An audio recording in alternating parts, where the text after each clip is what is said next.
Bonjour à tous, bienvenue sur la chaîne Ninon Petra Studio. Aujourd'hui, on se retrouve pour le deuxième épisode de la série Design Your Space. Donc j'ai lancé le premier épisode sur la chaîne il y a 2 semaines. Et honnêtement, ça a été un beau succès, donc merci à tous pour vos retours. D'ailleurs, je vous remets le lien de ce premier épisode si vous ne l'avez pas vu. D'ailleurs, sachez que vous pouvez toujours postuler pour que je redesign votre espace. Donc pour ça, vous pouvez m'envoyer des photos d'une pièce de votre intérieur. Donc il faut que ce soit des photos en format paysage, le plus droit possible, si possible pas en grand angle et un petit peu rangé, ce serait quand même plus pratique. Donc n'hésitez pas à m'envoyer toutes ces photos soit en DM sur Instagram, soit par email, et puis accompagné d'un petit texte en fonction de vos requêtes, de vos besoins, de vos goûts et de ce que vous avez envie de changer dans votre espace. Donc peut-être que je sélectionnerai votre cas et qui fera partie d'un des prochains épisodes. Après avoir redécoré le salon et la cuisine chez Marion, là je m'attelle à un nouveau challenge. Aujourd'hui on part donc chez Christy. Elle vient d'aménager récemment dans cette maison où elle vit avec sa famille. Vous allez voir qu'il y a plein de choses à faire, donc je vais vous lire le petit message qu'elle m'a envoyé. Donc j'ai vu votre dernière vidéo sur YouTube et j'aurais souhaité avoir des conseils pour l'aménagement de notre pièce de vie.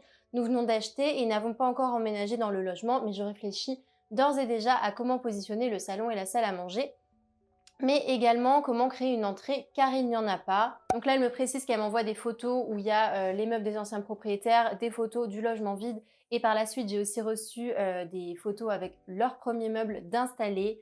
Donc nos meubles sont déjà mis en place, mais pour le moment il n'y a aucun élément de déco mis à part les luminaires. On ne souhaite pas les garder, ce sont les anciens propriétaires qui les ont laissés. Concernant la pièce en elle-même, c'est un espace tout ouvert avec salon, salle à manger et cuisine. La porte d'entrée donne directement sur la partie salle à manger.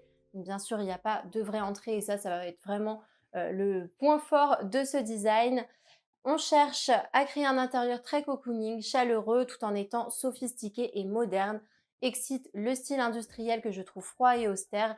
J'aime beaucoup le bleu en décoration, mais aussi les matières, bois, rotin, osier, etc. Donc ça, c'est pas tombé dans l'oreille d'un sourd puisque je vais vraiment me focaliser sur ces éléments-là qu'elle m'a donnés pour créer le design de son intérieur. En architecture, depuis quelques années, c'est vraiment la mode des grands plans libres avec des pièces qui sont décloisonnées, des cuisines ouvertes, des grands salons qui donnent sur un bureau ou sur une entrée. C'est souvent ce qu'on recherche en tant qu'acheteur, mais au final, quand on aménage dans le bien, on se rend compte que c'est pas si facile que ça de créer un espace chaleureux, un espace intimiste dans lequel on a envie de se louer comme un petit cocon. Et c'est vraiment pour ça que j'ai choisi le cas de Christy, parce que je pense que vous êtes de nombreux à habiter dans ce genre de logement et vous allez voir, il y a quand même plein de belles choses à faire. La maison de Christy a vraiment une belle base. On peut voir que la pièce à vivre est très lumineuse grâce à ses entrées de lumière traversantes. Bien sûr, on va avoir besoin de créer des espaces, de délimiter des zones. Et ce sur quoi je vais me focaliser aujourd'hui, c'est aussi d'apporter de la praticité. Donc on va essayer de créer des zones de rangement et des zones de dépose pour rendre ce logement beaucoup plus facile à vivre au quotidien. Le fait qu'il n'y ait pas d'entrée, je trouve que c'est vraiment un problème, notamment quand on a des enfants, puisque l'espace proche de la porte peut se retrouver très facilement encombré. J'ai choisi de présenter ce projet aujourd'hui parce que le cas de Christy est très fréquent. On est sur une maison pavillonnaire avec une configuration assez classique, avec des matériaux aussi assez génériques, donc carrelage blanc, huisserie en PVC blanche, la majorité des murs qui sont blancs aussi. Et je pense que ça va être intéressant pour vous puisque vous allez pouvoir vous projeter et adapter facilement mes conseils à votre propre intérieur. Alors dans cette maison, bien sûr, ils viennent d'aménager, mais je trouve tout de même qu'il y a une ambiance assez froide, assez austère qui y règne. C'est clairement dû au fait qu'il y a un carrelage blanc et des huisseries blanches, mais aussi qu'il y ait très très peu de décoration pour l'instant. Donc c'est normal, on va venir remédier à tout ça. Christy m'a précisé qu'elle n'aimait pas beaucoup le style industriel et qu'elle préférait se diriger vers un style bohème. Mais vous allez voir, j'ai pris le parti pris de faire un mix de plusieurs styles afin de proposer quelque chose de à cheval, on va dire, entre le masculin et le féminin. Allez, on commence maintenant avec la mood board. Donc l'idée de cette planche, c'est de vous montrer un petit peu mes premières inspirations, les matériaux qui m'évoquent des choses, les prints, éventuellement les couleurs, les formes, le style. C'est vraiment un condensé de toutes les recherches déco que j'ai faites.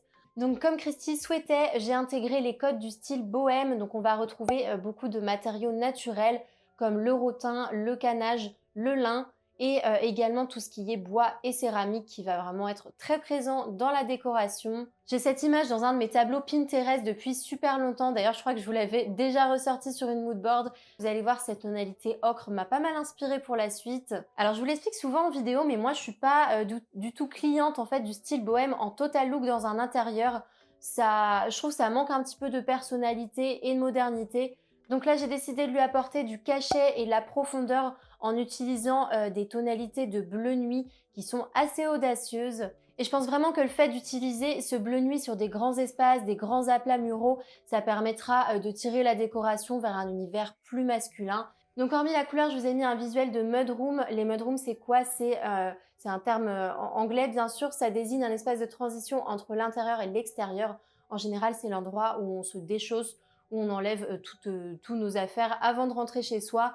D'ailleurs, je sais que vous êtes nombreux à me dire d'arrêter de dire des mots anglais dans mes vidéos, mais pour le coup, parfois j'ai pas le choix, il n'y a pas forcément de termes adéquats, donc je fais comme je peux. Et sur l'autre visuel, là, c'est toute une création d'étagères dans un salon. Donc pour les deux, on est là aussi sur des tonalités bleu nuit, et je pense que c'est hyper intéressant parce que ça permet de créer une zone d'attention. Vraiment, il ne faut pas du tout avoir peur de travailler avec des couleurs hyper foncées comme ça, même si vous êtes sur un petit espace. Ça va pas du tout rétrécir votre intérieur, mais ça va plutôt apporter un cadre, créer une sorte de zoning et apporter une sensation de chaleur à votre espace. Et là, dans le cas de Christy, c'est vraiment ce qu'on cherche. Ensuite, on passe au print. Pour moi, c'est vraiment l'élément fort pour apporter du style. Et à chaque fois que je décore un intérieur, il y a obligatoirement des imprimés. Donc là, j'ai eu plusieurs inspirations. Je me suis dit que j'allais partir dans un univers un petit peu tropical. C'est pourquoi j'ai mis cette espèce de grisaille un petit peu avec des palmiers assez ludiques. L'option 2, c'était cette palme terracotta bicolore que je trouvais assez sympa aussi. Et pour la troisième option, on est sur un print beaucoup plus régressif, plus abstrait, dans les tonalités ocre. Donc je garde le suspense pour la suite. Allez, on passe maintenant à la gamme de couleurs. Donc comme je vous l'expliquais, on est sur cette grande pièce qui a une dominante de blanc. On retrouve aussi le gris souris sur le mur et le bleu horizon sur le canapé. Donc je vais un petit peu m'inspirer de ces couleurs-là. Donc je vais utiliser cette base pour construire ma gamme, mais je vais essayer d'intégrer un petit peu la nature à travers le bois. Donc on va travailler sur 2 tonalités de bois, je vous en dirai plus après. On passe ensuite sur un camailleux de bleu pour rester dans les couleurs froides. Donc on va retrouver ce bleu nuit, un bleu horizon également, donc qui se réfère au canapé.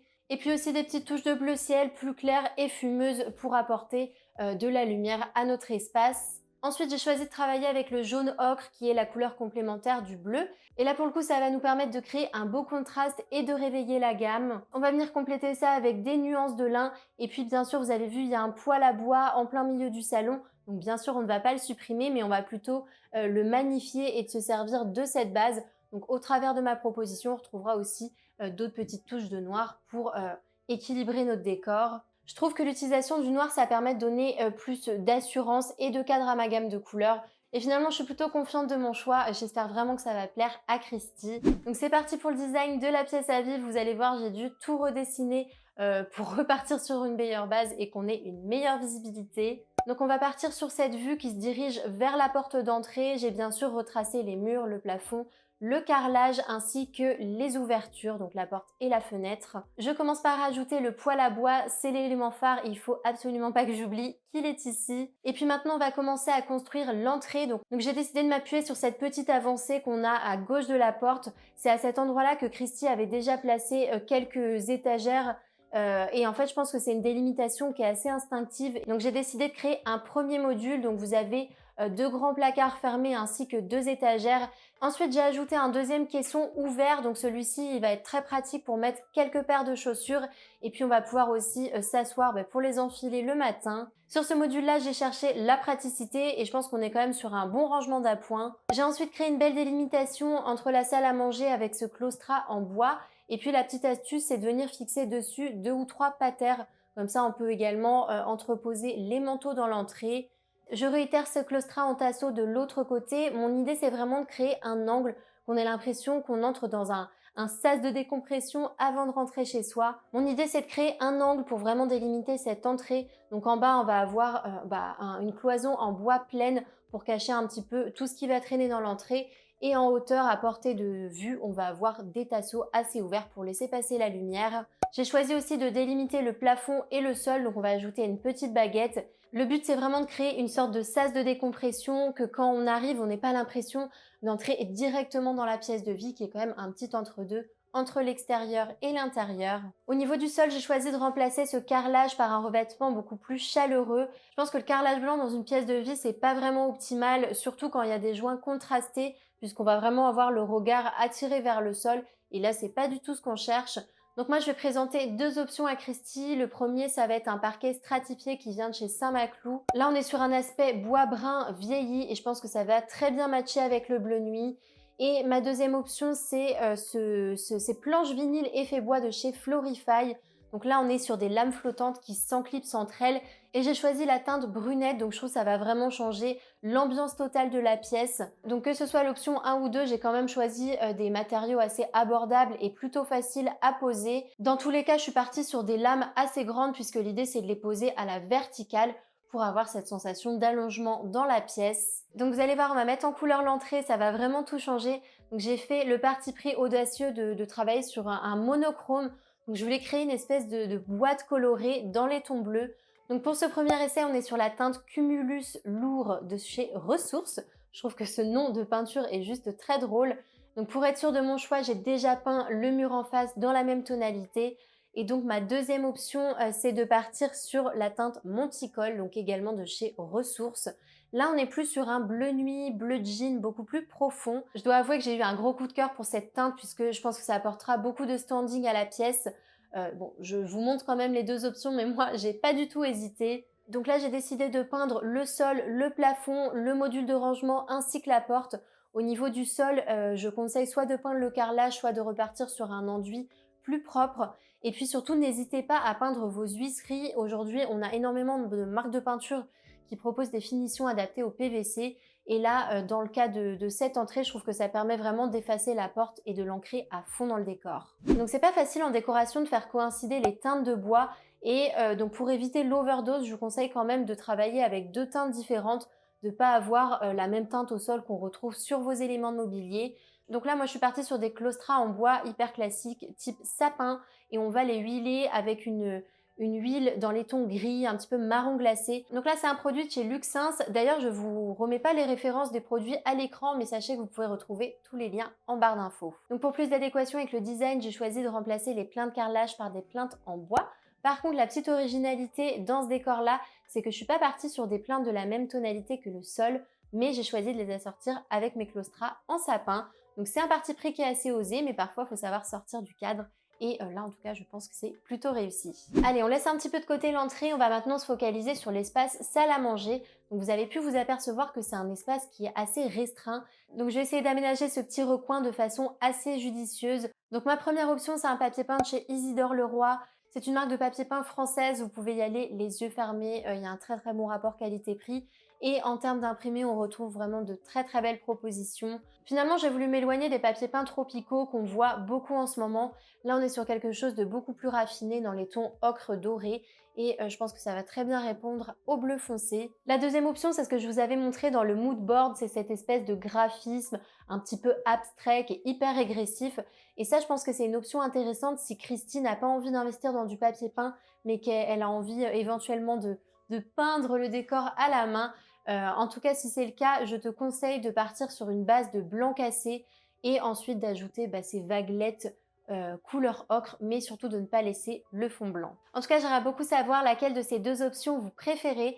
Pour la suite du design, on va quand même rester sur l'option 1 avec le papier peint. J'ai maintenant voulu mettre en valeur le poêle et surtout protéger le mur qui est à l'arrière. Donc je suis partie sur une pierre de parement que j'ai trouvée chez Leroy Merlin. J'ai choisi quelque chose dans les tons gris et marron et je trouve que ça matche plutôt bien avec la gamme de couleurs existante. En plus, ce qui est intéressant avec la pierre de parement, c'est que ça contrebalance avec le bois qu'on a déjà beaucoup utilisé et puis ça va apporter le minéral dans l'intérieur et bien sûr créer aussi cet effet de relief et texture qui est assez intéressant. Pour le choix de la table, je me suis dit que j'allais partir sur une table ronde pour 4 convives. Donc j'ai choisi la référence Belgrade de chez Made et je pense que c'est une table qui est parfaitement adaptée à ce petit espace.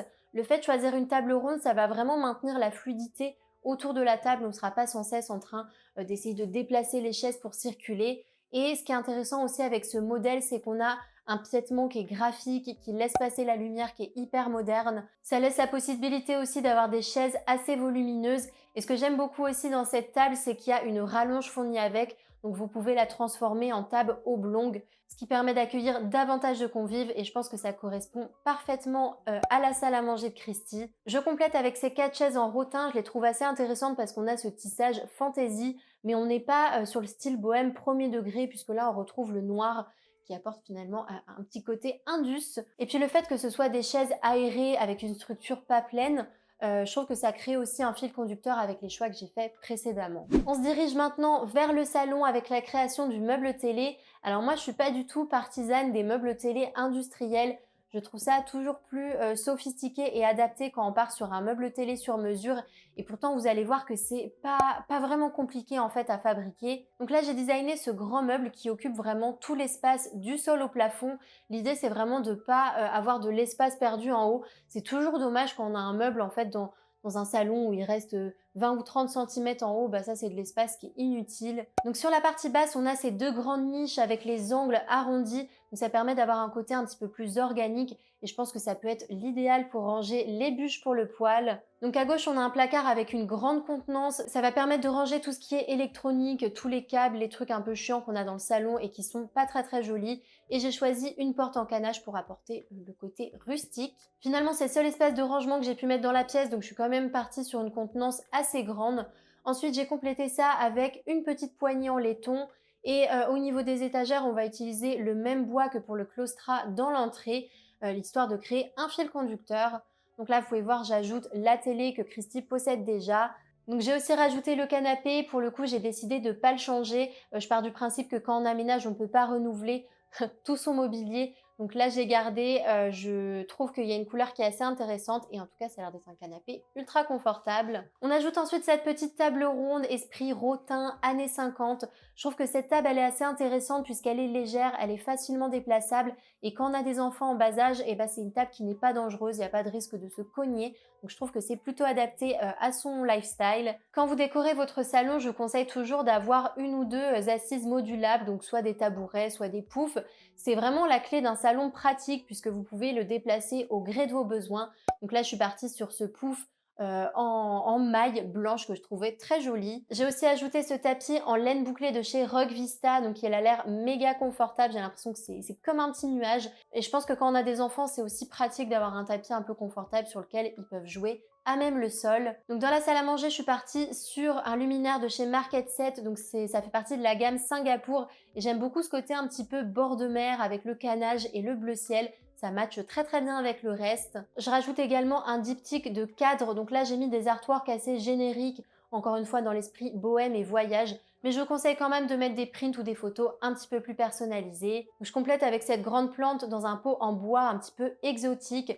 Il y a aussi ces gros paniers que je vais ajouter dans les niches du meuble de salon. C'est hyper pratique parce que là, encore une fois, ça permet de ranger toutes les choses disgracieuses qu'on n'a pas envie de laisser traîner. Et je vais compléter le meuble télé avec des petites touches, donc des livres, un petit totem animal, une lampe en laiton avec l'ampoule apparente. Il y a aussi ce petit vase en céramique de chez Sclume dans lequel j'ai mis quelques feuillages. Et puis, pour apporter une petite touche de jaune, j'ajoute une jolie bougie. Même s'il y a déjà plein de coussins sur le canapé, je vais quand même l'habiller davantage. Donc, je suis allée pour ça chez Madura et j'ai choisi ce plaid en lainage bleu ciel. Je vais compléter aussi avec quelques coussins à motif. Donc j'ai choisi de rester sur ce camailleux de bleu qui va vraiment apporter de la profondeur à ma gamme. Donc pour habiller votre canapé, n'hésitez pas à vous amuser avec des prints. C'est quand même assez facile si vous restez dans la même famille d'imprimés. Donc par exemple que des prints géométriques, que des prints floraux ou des prints naturels. En général, vous avez très peu de chances de vous planter. Donc pour les luminaires, j'ai fait une association de 2 abat-jours Ikea. Je les ai trouvés hyper jolis, je les avais jamais vus avant ceux-là. Donc en fait, c'est un tricot de ruban en gros grains. Je les trouve hyper féminins, raffinés et poétiques. Et bien sûr, je les ai placés à des hauteurs différentes pour créer une composition plus originale. Et puis la petite touche finale que j'avais oublié de vous montrer, c'est un petit paillasson en jute dans l'entrée. Alors je me suis pas amusée à redesigner l'espace avec la vue inverse parce que je vous avoue que ça me prend quand même beaucoup de temps.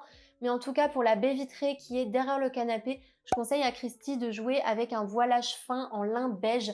Ça viendra obstruer très légèrement la luminosité et filtrer quand il y a une lumière qui est trop abondante. Voilà, donc c'est fini pour le design de la pièce à vivre de Christie. En tout cas, j'espère fortement que mes choix de design lui auront plu. Bien sûr, elle recevra un petit kit par email avec le résumé de tout ce que je viens de vous présenter. En tout cas, j'ai l'impression que je suis allée beaucoup plus loin en termes de design que sur le premier épisode, puisque là, on partait vraiment d'une base neutre et il y avait des possibilités, on va dire, infinies. D'ailleurs, je me suis beaucoup amusée à designer son intérieur. Il y a des soirs cette semaine, je suis restée jusqu'à minuit tellement j'étais inspirée dans la décoration. D'ailleurs, vous avez été plusieurs à me demander ce que je proposais dans cette prestation Design Your Space. Donc, je le répète, c'est une prestation gratuite qui est dans le but en fait de faire du contenu pour YouTube. Donc je design entièrement votre espace, je vous fais une shopping list, une gamme de couleurs, mais par contre la prestation s'arrête là. Je ne suis pas maître d'ouvrage, je ne vais pas budgétiser les travaux derrière. Mais si c'est quelque chose qui vous fait envie, je vous invite à me contacter et on pourra quand même peut-être continuer ensemble par la suite. En tout cas, si cette vidéo vous a plu, je vous invite à mettre un petit pouce et pourquoi pas à vous abonner à ma chaîne. Sachez que ça me soutiendra beaucoup dans la création de mon contenu. On se retrouve très prochainement pour une nouvelle vidéo et en attendant, je vous souhaite de passer une super semaine. À bientôt! À bientôt! Je te dis au revoir. Lui, j'en ai marre. Il a besoin d'attention.